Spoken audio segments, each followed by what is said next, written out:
I don't know if you realize it or not, but being human means that we have to deal with a lot of limitations. Have you ever thought about that? I mean, in case you hadn't realized it yet, as humans, we don't fly very well. Okay, we either have to be attached to something that flies or contained within something that flies, and even then, it doesn't always work. We have problems flying. We also have problems living underwater. You ever notice that?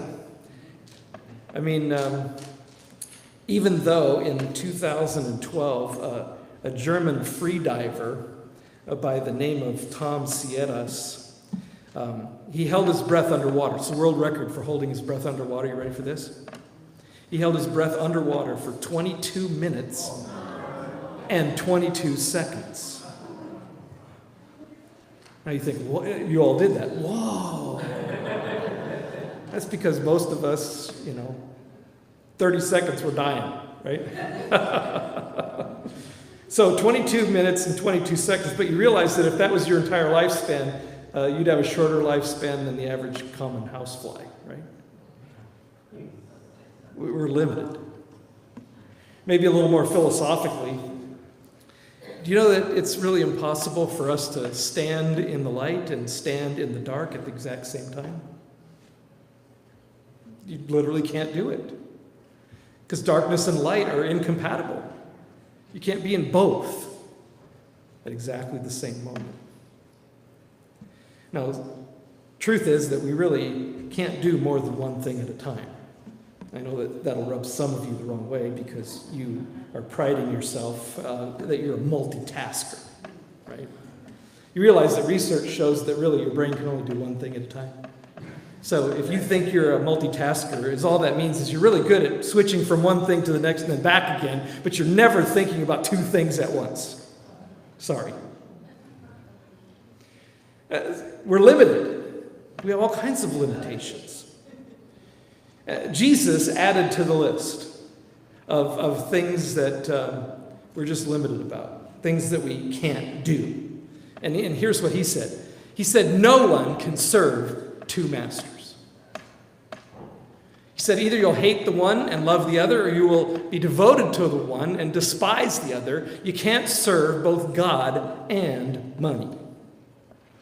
Now, we're going to explore that statement a little bit more today, but if you've been with us the last couple of weeks, you know that what we've done is we started out, walking through the Sermon on the Mount, and we started through the Beatitudes, and then now all of a sudden along comes Thanksgiving, and so we've jumped ahead a little bit in the Sermon on the Mount to the place where Jesus is talking about money. And I've mentioned it before, and you've heard it many times, I'm sure, that money and talk of finances and wealth and our perspective of those things was very much a common teaching of our Lord.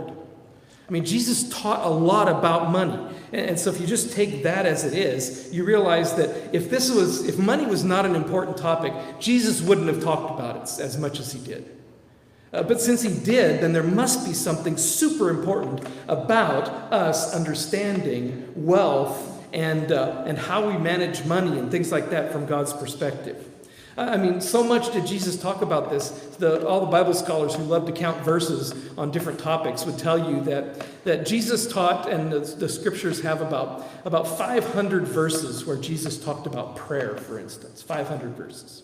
About 500 verses are the number that he also taught about faith. Well, the reality is that you could take all that he said about prayer and all that he said about faith, add them together, and you still wouldn't be close to the 2,350 verses that Jesus talks about money in. So think about that. Let that soak in for a second. We talk about a lot of important things. And maybe money doesn't seem like one that we should talk about, or maybe it doesn't seem like it should be that important, but the reality is it must be super important because Jesus spent so much time talking about money.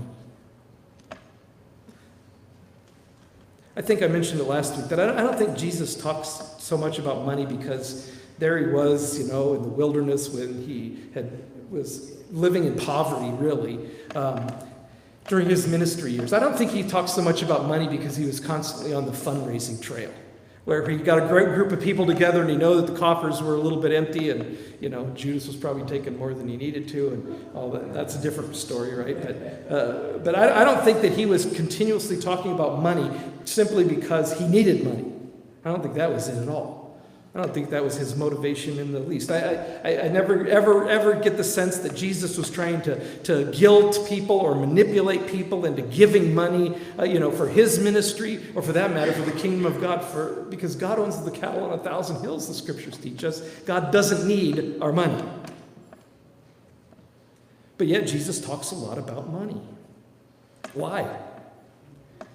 The answer is because he loves you and me. And if you love someone, then you will warn them if they're about to step into a trap that's going to really harm them, right? And that's what Jesus did a lot. We've especially seen it as Jesus talks about money here in the Sermon on the Mount, is that he's actually giving us warnings to help us to be aware of what it is that we're just about to step into, the trouble we're just about to encounter. And so what he does is he warns us because he loves us, and he gives us God's perspective on money and how we should deal with money. And the reason is because maybe there's nothing in the world that can create so many problems for us individually, for us as, in relationship with one another. So many problems in the world as that are related to money, our mishandling of finances. I mean, I don't know that there's anything as quite deadly spiritually as mishandling our money. Seems that's what Jesus says a lot. So this subject is really super important because it has such grave consequences. And that seems to bear itself out in real life. I was reading an article in Forbes magazine. It's a finance kind of magazine. And the author of the magazine was talking about some research that was done by BYU. And they found, for instance, that couples who are materialistic, and what that means is that they care and value more about their money and their things than they do about relationships. That's how they define materialism. And what they found out is that couples who are materialistic are at the very bottom of the happiness scale. And so of all the measures that go to contribute to help us to think about what it means to be happy, people that are materialistic in relationship with one another find themselves at the lowest part of that. They fail on the happiness scale. What they found out even more was that if both partners in the marriage are materialistic, they value stuff more than they value relationship, then that automatically cranks up the possibility of them being divorced by 45%. Huge. I mean, I've done a lot of premarital counseling in my years. And one of the things that we always talk about in that is money. How are you going to handle money? Because there's a lot of fights going on out there about money. There's a lot of problems out there related to money. There's a lot of, friction in relationships because of money. A lot of damage is done because of this. The author who wrote this particular article is a financial educator. And she was telling a story about, she has clients who come in and try to get their financial houses in order. But she was talking about a Guatemalan immigrant woman who came in for counseling once. And the woman told this financial educator her whole story. She said, when I was in Guatemala, I thought the only thing I needed to do was to get to the United States. And that if I got to the United States and I got to buy a house and I had a nice formal living room and I had a manicured lawn, then my life would be perfect. I mean, she's talking about what we've all called the American dream for a long time, isn't she? That somehow thinking that things are going to eventually give us the joy and satisfaction that we want in our lives. And that's not an uncommon story. And so what this woman did was that she demanded of her husband that somehow or another he buy her that house, fill it with that Ethan Allen furniture and everything else that she wanted to go along with it. And when they got it all, a couple of things happened. One, they amassed enormous debt. And they found out that they weren't happy at all. That the joy wasn't there. The satisfaction wasn't found in having things. It's a failed idea. Well, it's not just that. It can also be careless spending. They found out that in relationships, if there's one of the partners that carelessly spends and the other doesn't think that they should be spending money as frivolously as they are, it's deadly on a relationship. I mean, when one spouse feels that way, it's awful. The chance, again, of divorce just skyrockets. But it's not just frivolous spending. It's frugality, too. I mean, she told the story about one person who came in, it was a woman, who came in to complain about her husband who was like over-the-top stingy. He was like the reincarnation of Scrooge. And what he would do is that every week when she went to the grocery store, he would meet her at the door when she came back from the grocery store, demanding that he show her the receipt.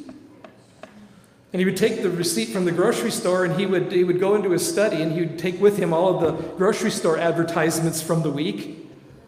And he would start to compare them because he wanted to make sure that she was getting absolutely the best deal on everything that she purchased.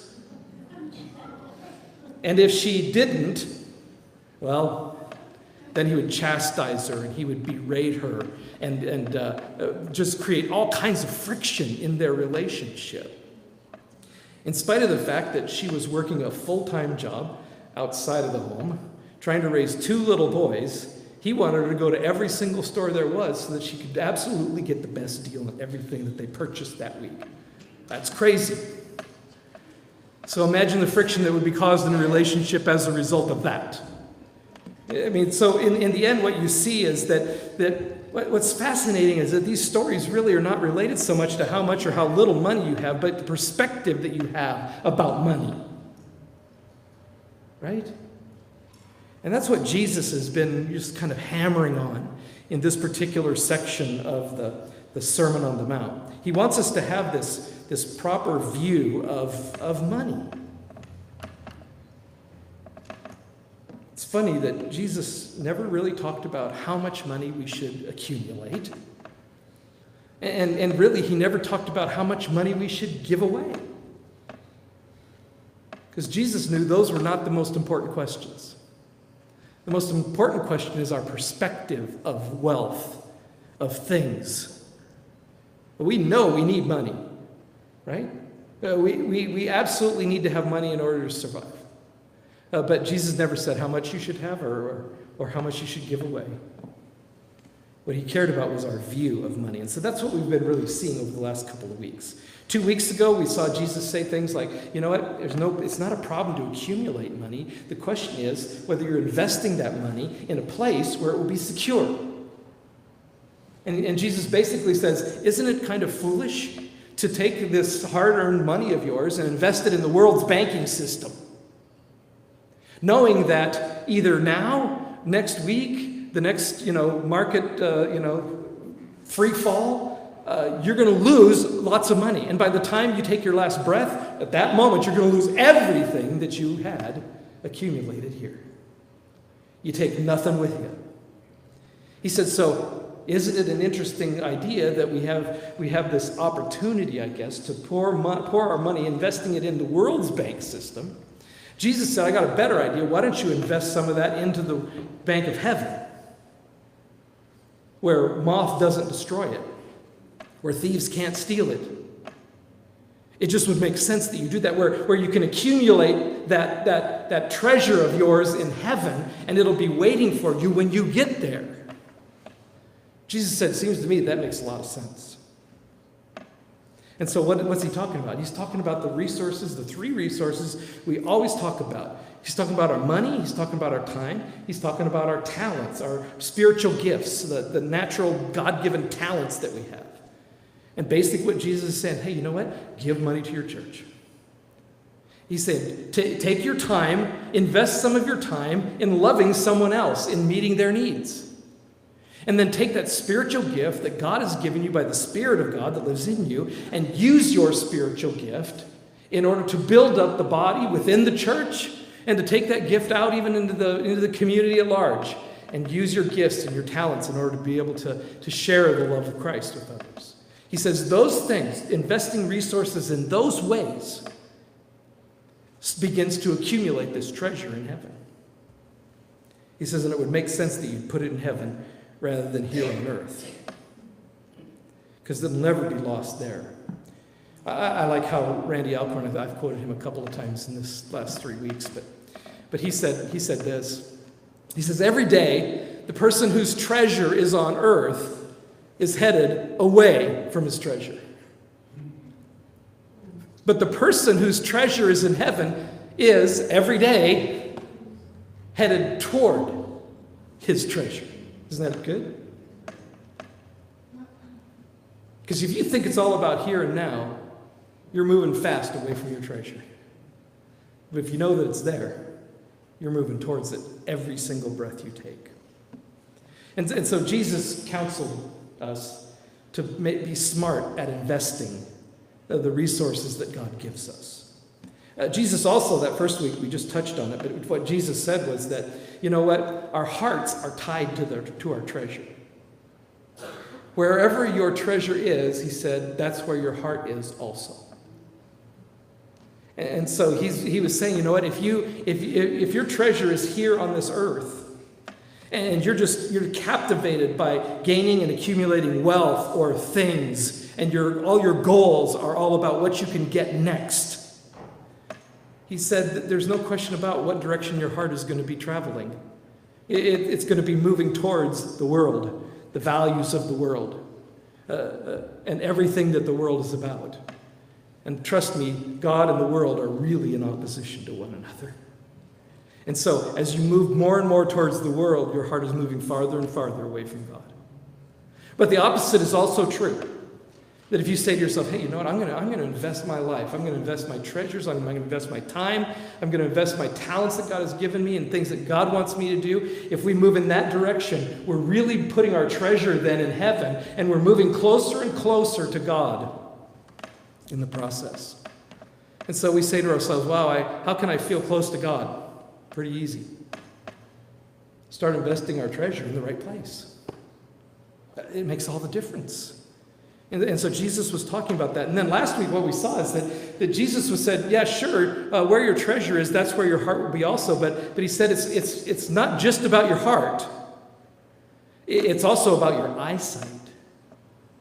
And remember last week what he said was that if you have healthy eyes, meaning you have a godly perspective on wealth and things, if you have God's understanding of all of that, he says then what happens is, though your eyes, just like a window in a house, are going to let light in, your entire life will be filled with the light that God has. But if, on the other hand, your eyes are unhealthy, there's a cloudiness over your eyes. Your understanding is clouded because of your view of money and things and making it everything about you.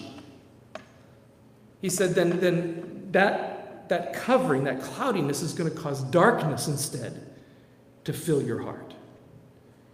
And then Jesus gives us that real punch at the end last time where he said, and those who think their darkness is light are the darkest of them all. Because eventually we begin to think that we know best. We follow the world's plan, and we just keep doing that, and we get so blinded, so darkened, that we don't even have a clue what God thinks. And we don't begin to live our lives according to that kind of thing. And so instead, that darkness starts to pervade us, and we feel distant from God. We don't understand God's word. We have difficulty feeling like he loves us or knows us. It's just distance and separation that occurs, and there's no light. So all of that Jesus said tells us that our perspective about money is really significant. It's the difference between living a life that's filled with light and one that's ever increasingly more and more dark. And so Jesus is going to end this little teaching to the people who heard the sermon the first time. And he's going to tell them one thing that they can't do. You can't serve two masters. Either you're going to hate the one, love the other, or you will be devoted to the one and despise the other. You can't serve both God and money. And we want to look at that a little bit. And so when I look at that verse, I see that first comment that Jesus makes, no one can serve two masters. This is a fascinating thing if you really begin thinking about it, because what Jesus is doing in making that statement is that he's saying that there are two possible masters that we have. One is God, and the other is money. You might be used to the translation that says you can't serve God and mammon. I'll talk about that in a second. But what's fascinating is that he's saying, you know what? The reality is, these are two possible choices for God in your life. You can either serve God, or you can serve God, little g, money. And so what he does is he's elevating money to this position of seemingly equivalence to God in our lives. That's a radical thought.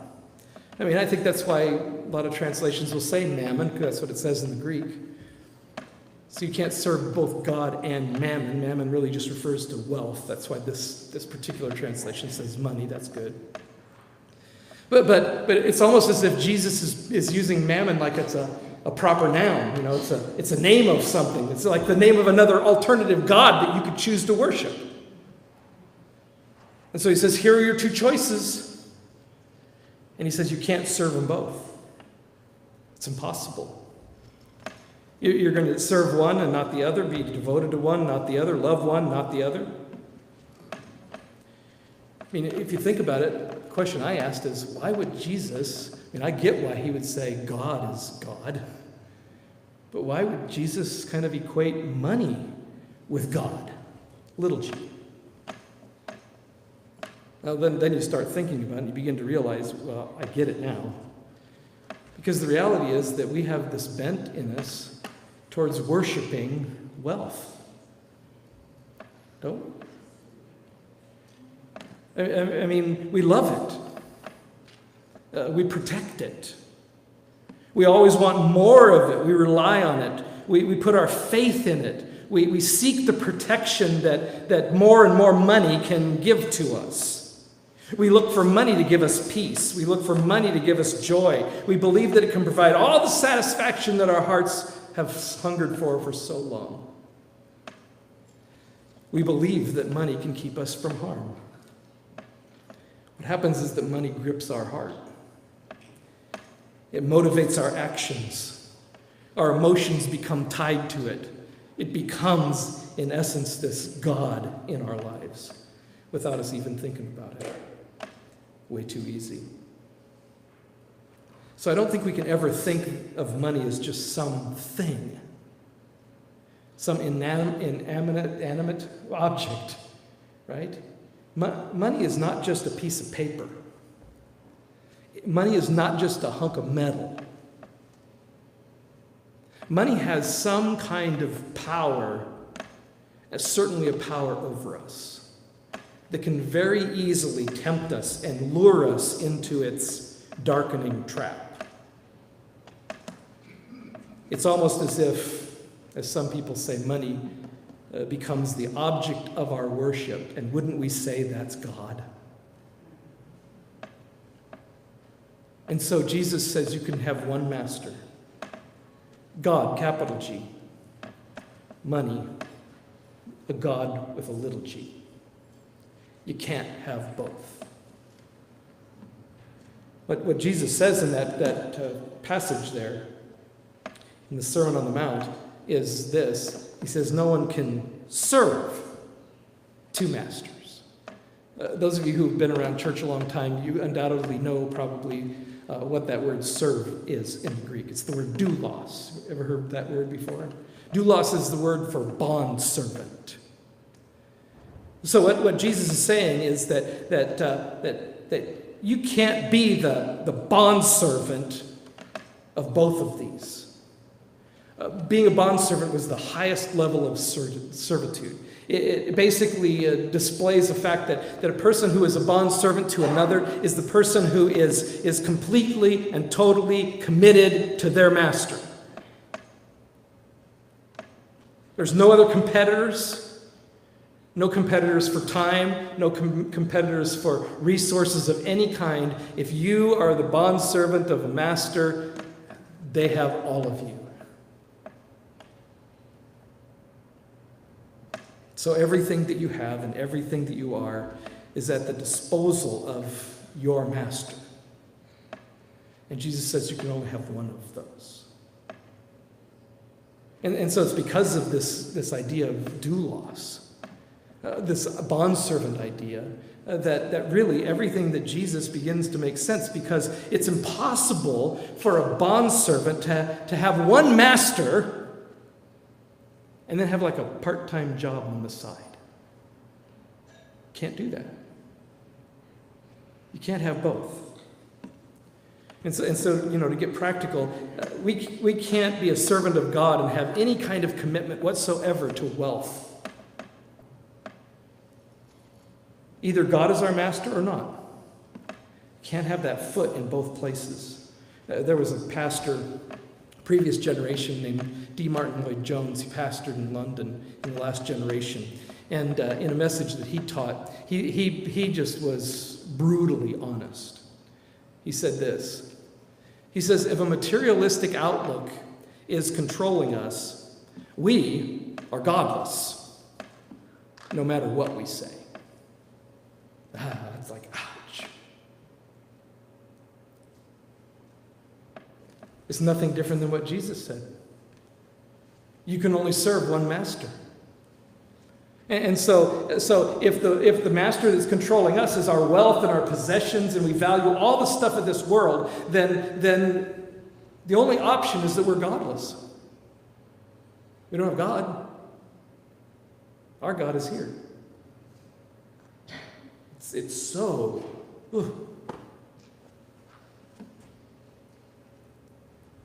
But it paints the situation. We serve one or the other. Jesus goes on, he says this, he says, either you will hate the one, love the other, or you will be devoted to the one and despise the other. Nothing special about those comments. This all Jesus is doing is he's reiterating, he's repeating what he just said, just using different words. And so you can't serve two masters, just like you can't love two masters, and you can't be devoted to two masters. You can only have one. I mean, we know that God is a jealous God. I know that Oprah Winfrey is troubled by the fact that God is a jealous God. But he is. All you have to do is read the first commandment. Do you remember the first of the 10 commandments? Thou shalt have no other God before me. There's not room for two. I mean, somebody said this. They said, there is a throne in our life only big enough for one. God is on it, or money is. Both can't be. And so God is jealous. He wants our devotion. He wants our worship. He wants to bless us as we live out that kind of life. So the one thing that we cannot do is we can't serve both God and money. Jesus just sums it up. You can't serve both. But I'm sure that at some point in time, the Apostle Paul read through those verses or heard somebody say, hey, do you remember when Jesus said this in the sermon there on that mountain? And he took up his pen and he began writing a letter to Timothy. Timothy was an understudy, a disciple of the Apostle Paul. He pastored a church. And I'm sure that there was more than one occasion where Timothy would write Paul a note and say, what should we do about this? What should I do about that? I mean, he's the young one coming up, right? So he's getting wisdom and counseling from someone older, someone wiser who's walked that way before. And in 1 Timothy 6, then, Paul's words of advice to this young pastor are communicated to us. Ready? Paul said, so command those who are rich in this present world not to be arrogant, nor to put their hope in wealth, which is so uncertain, but to put their hope in God, who richly provides us with everything for our enjoyment. Command them to do good, to be rich in good deeds, and to be generous and willing to share. In this way, they will lay up treasure for themselves as a firm foundation for the coming age, so that they may take hold of the life that is truly life. I looked at that and I thought, oh my gosh, he packed so much in there. I mean, look, follow with me. Command those who are rich in this present world. Most of us don't think we're rich. That's really a falsehood.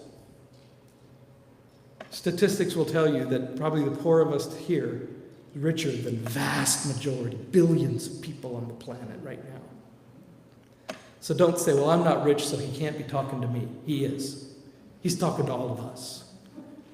And so he says, command those who are rich in this present world not to be arrogant. You know what happens to those who are rich? They very easily become arrogant.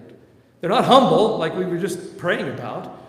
They're arrogant. Why? Because they think that everything they have, they got by either the sweat of their brow or by the cleverness of their minds. They look at themselves, they watch their bank account increase, and they say, boy, I'm really something, aren't I? Whoa. God is opposed to the proud, but gives grace to the humble. And so he tells them, make sure you tell them, don't be arrogant. He says, nor to put their hope in wealth. Isn't that what we do all the time? We believe that if we have money, we can buy our way out of problems. Wow. That usually doesn't work. How do I know? Because there are a lot of rich people and there are a lot of poor people who die of cancer every single day. No matter how much money you have, you can't escape all the pain and the heartache of this world. It just doesn't follow that.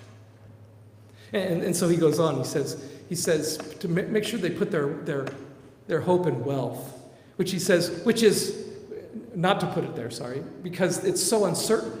Look, yeah, I know. That's what Jesus said, right? Because invested here, all of that stuff goes away. One way or another, one time or another. It's uncertain. And so encourage them to put their hope in God, who richly provides us with everything for our enjoyment. Isn't that a good principle? Everything that you have is from the hand of God to you. It's not you. We're stewards of what God gives to us. And he gives us that stuff to enjoy life. Verse 18 then says, command them to do good, to be rich in good deeds, and to